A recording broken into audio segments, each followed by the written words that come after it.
All right, here I am with second place getter Annabel Luxford at the Ironman 70.3 Asia-Pacific Championships in Auckland. Dude, a tough lead up into the race, so you've got to be pretty happy with the second place to a quality athlete like Catriona Morrison. Yeah, I mean, Kat is a fantastic athlete, and I sort of knew after she took the year last year to recover from her Achilles that she's always an athlete that you need to watch. And my preparation wasn't perfect. I mean, but so many athletes, they never get it perfect. And I'm happy to come away from this race with second and the form that I've got to start a big year. Yeah, I guess, I mean, it's hard because you've only been racing the longer distance for essentially just a year, and so close, so early in the season, it's hard to sort of know where everyone's at, where you're at, you know. So an early season race, it's got to be a bit of a weird race to go into.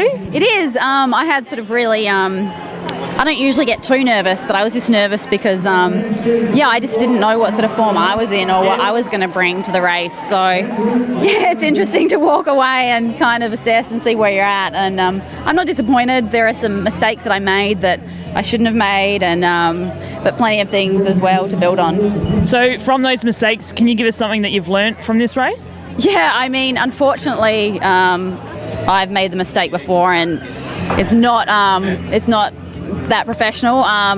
It is always hard though when you're leading, and we didn't have a lead motorbike. I did take a wrong turn. It was quite ambiguous, and unfortunately lost probably about 50 seconds, but I don't know if I feel better or worse to know that Kat and Sam Warner, who was second and third, also took the same wrong turn. So, like I said, it was my responsibility to know the course, but the marshalling, and it was quite ambiguous there.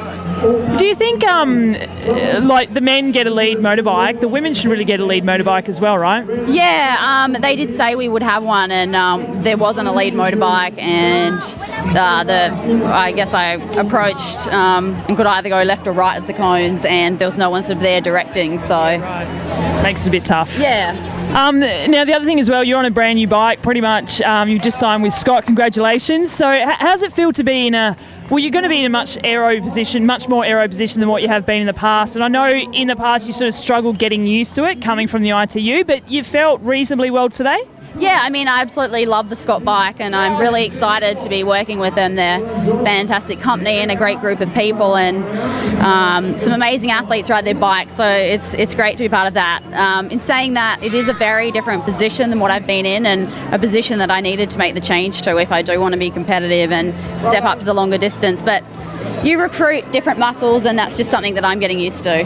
And you've got a big year ahead of you, so you will be able to get used to that aero position. You told me pre-race that you want to go to Kona, then you want to go to Kona this year.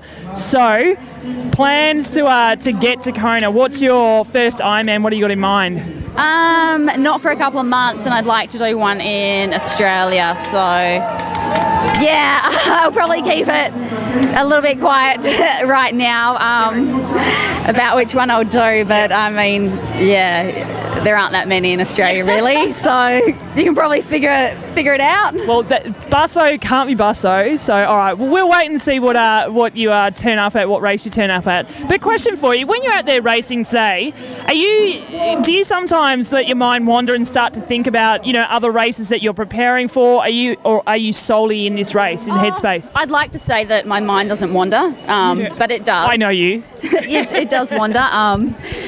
But, I mean, I'm learning to get better at keeping on track and staying on task, and it's not really that productive to be thinking of anything other than what you're trying to achieve in the moment. So, yeah, it's always mindfulness is something that's not easy, but I definitely try and achieve. Something else you got to train for. Well, huge congratulations once again. It is just the beginning of the year, and with a solid hit out to begin with, it's going to be a big year for you, I imagine. Thank you very much, Steph.